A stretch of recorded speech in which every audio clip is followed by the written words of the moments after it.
Hello and welcome. I'm your host Elizibar, and this is Reads of the Week. That time when I talk about the books I've read in a given week. As is tradition, we are going to go through three phases, three sections of stuff. One is stuff that wasn't so good. God, I got so much stuff here this week. The hands can't even contain it all. I don't know. There's got to be like 30 books here. This is absolute insanity.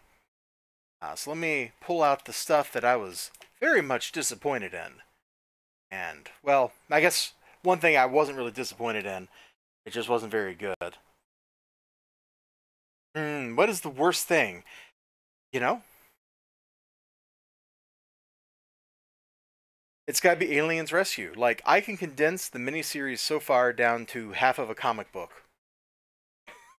Like 12 pages. You give me 12 pages, I can cover the same ground that this miniseries has covered, and it would be better for you, the reader. It'd be better for everybody. Because then we could use the rest of that book for either scary stuff like this started getting into with aliens parading through their tents. Go check out my review. Or, action, which is, since this has an S at the end, it's not alien rescue, it's aliens. That means there should be some action here. So this is a total disappointment. But I knew it was going to be a disappointment going into it. This one's got to be next. I mean, this came out of the 50-cent bin. I knew it was terrible when I picked it up. I counted, it's 16 pages. There's not even really a comic book in here. This could basically be condensed down to like 3 pages of comics.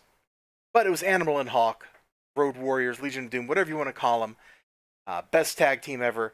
And I just had to get it because of that. So the disappointment was expected, which is better than it being unexpected, which is what happened with Ravage. Kill All Men. I'm not sure I've ever been so disappointed in a comic book as when I got Ravage here, and I was reading through it, and basically the core of the plot is like two dirty jokes. That's what the whole book's sold on. Super lame. Go read my review if you want the full scoop. Plus, I got all that drama around the book that kind of, no doubt, colored my opinion of it. We're gonna put this here also in the disappointing pile. The only reason to pick this up is the art, but even there's like a couple different art styles just mishmashed into the book. Like you can clearly see there's different artists working on different parts of it, and that kind of killed the interest in it. It's basically like the X-Men versus or X-Force versus the Brood, except all the X-Force, all the X-Men characters have the serial numbers filed off of them and aren't nearly as cool as the actual ones. This one, I don't know. I've read it. I still don't really understand what's going on or why I care. But I did like the cover, so I'll give it that one. Plus, there's Galactus. He shows up in it. So you got to give the book some props for just like throwing Galactus in at random. So this is the stuff that didn't make the cut, man. Alien Rescue, Ravage, Kill All Men. Well, actually, I guess I should do this in order, right? I did Hawk and Animal, World Wrestling Action, Ravage, that, and that. And these are almost above okay. Just a little bit of tweak in the past, and I totally would have been like, yeah, these are okay. Or if I'd read them on a different day, I thought they were okay. So that's like 5 books, 6 if you count those as 2 separate things.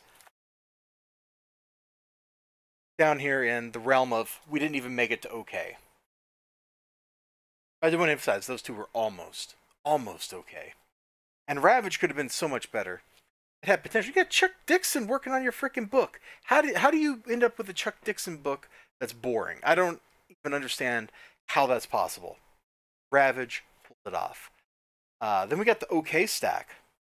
All right. And I'm not quite sure how to order some of this. I guess I'm going to put this down here.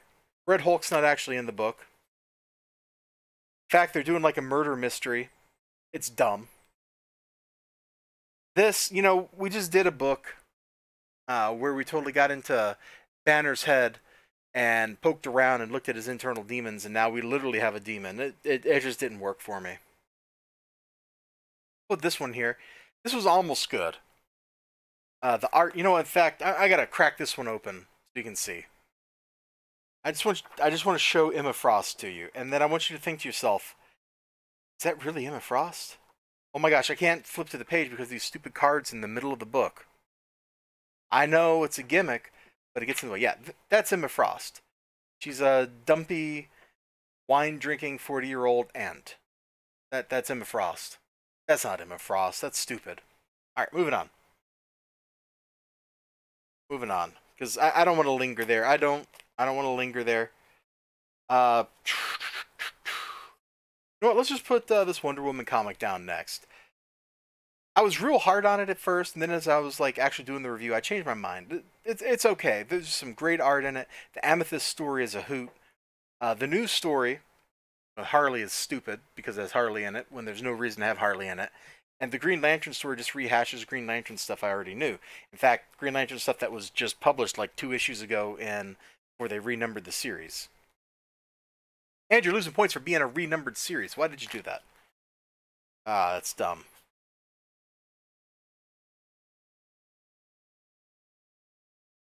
All right, we are going to drop. I'm trying to decide, and I guess we're going to do this. This is an alright X-Men kind of story, down, fighting dinosaurs and stuff, and basically what you see on the cover is what you get in the book. The only problem is, it doesn't hold a candle to the stuff that the actual X-Men book was doing at the same time. Like, the actual X-Men in the Savage Land, way more interesting than this is. This, we're going to just slap Battle Tide down. Any book where you have, like, Sabretooth and Wolverine going, like, full berserker on everybody is a pretty good book, in my opinion. And that's what I got to say about that. Geez, we're getting down to slim pickings. It's really hard to pick an order for some of this stuff. This wasn't great. I want to just say it wasn't great. We'll go watch my review, but it was fun. Uh, you know, it's just a crazy story. It's like a Outer Limits episode gone sideways, and it was just a hoot. You get an alien, he's invading the Earth, he makes him make a spaceship. You got a electrician who has this giant science laboratory. Like, it's just like, what? And it's fun. And I don't know what else you can really want from your comic books except fun. The Bear and Rat story, one shot, reprinted in case you missed it. And the Mr. Cripps story, I think are kind of next, and I don't know what order to put them in. They're both full of laughs. There's nothing outrageous here. They're just gentle, funny books, and you can give them to anybody. I'm actually surprised Gods and Gears made it up this high. I'm also surprised that this old Superman book with Superboy made it up so high. Gods and Gears, I don't know. I feel like there's something missing, but I really like the way some of the stuff looks. Alright, so dude's like, he was on this race car, the race car jumped, and he fell off. He fell into a portal. This would look a lot better if my book didn't have this curl in it, right? Then boom, he falls through the portal into the blending, and now he's going to fall into another portal. It's a world hopping adventure. They end up in this place where there's giant mushrooms and stuff. This is pretty cool. It's pretty cool.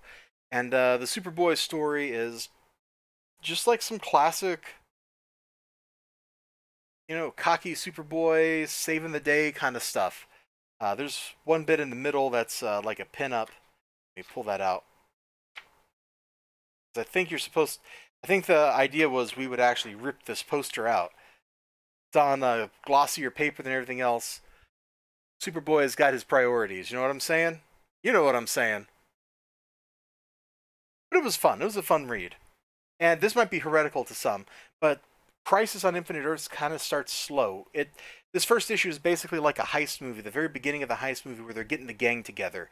That's what's going on here.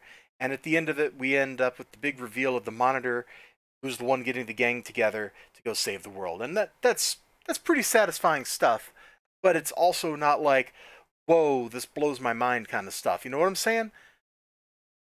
Some of the stuff that happens later on in that really is like mind-blowing stuff, but the way it starts, not so much. It's not so much, with the mind-blowing. That was a lot of books, but we're not done yet. I still have the rest of the stinking stack to go through.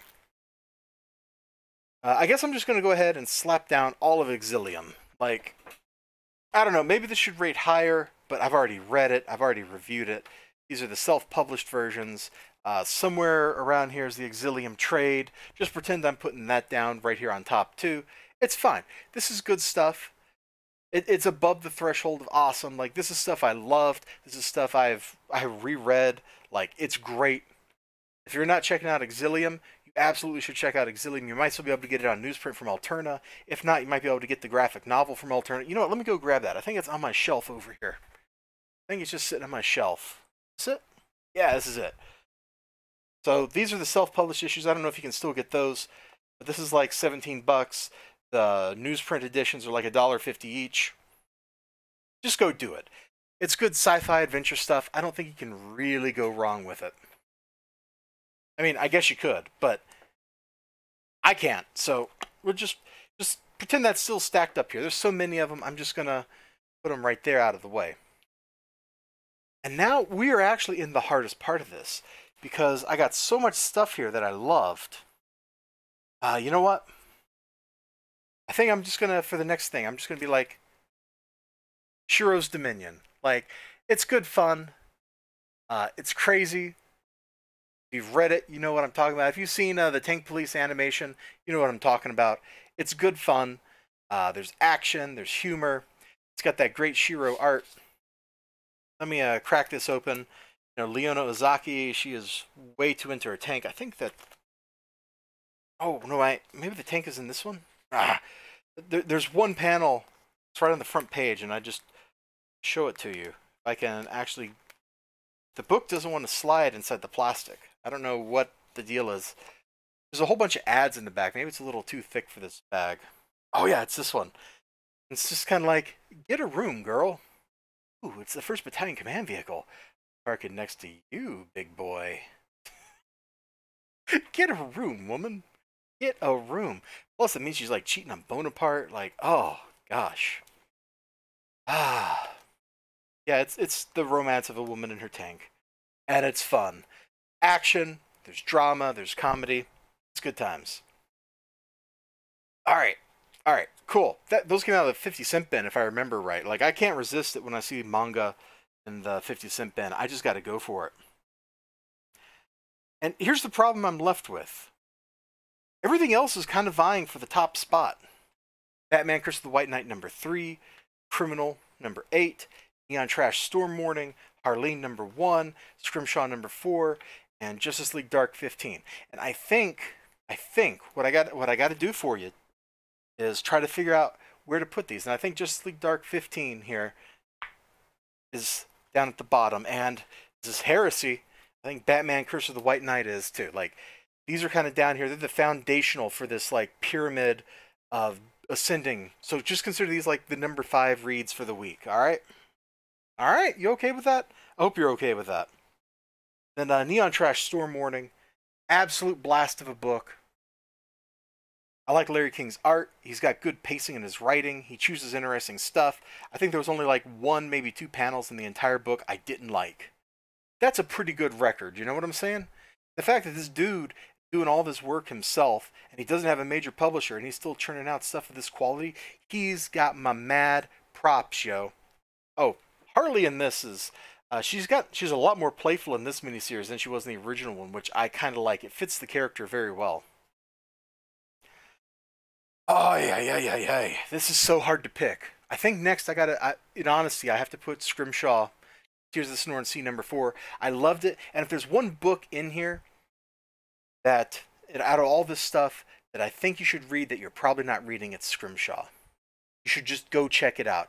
Dave Mims' art has an incredible energy and life to it. The writing from Eric Borden is fantastic stuff. Eric Borden might also kill me and bury me in the desert if I don't say that. So there you go. Loving it. Loving it. And that's not something that you probably thought to pick up either. And I think we got to tie at #1. I can't pick.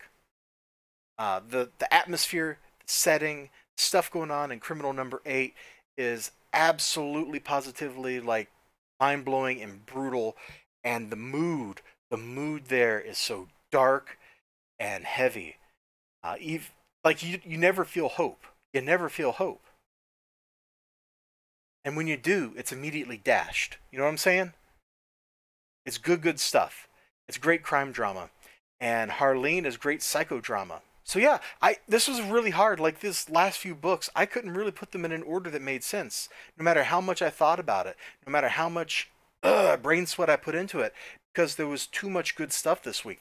I read too much good stuff. I bought too much good stuff. I absolutely super recommend, super recommend, super recommend, super recommend, super recommend, super recommend. If you haven't read Dominion, you should go read it.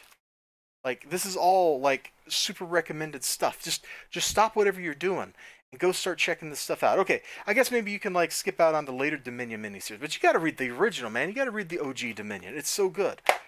You need to just start reading Curse of the White Knight if you're not. If you don't like this depiction of Batman, I don't know what to do for you. Like, I seriously don't.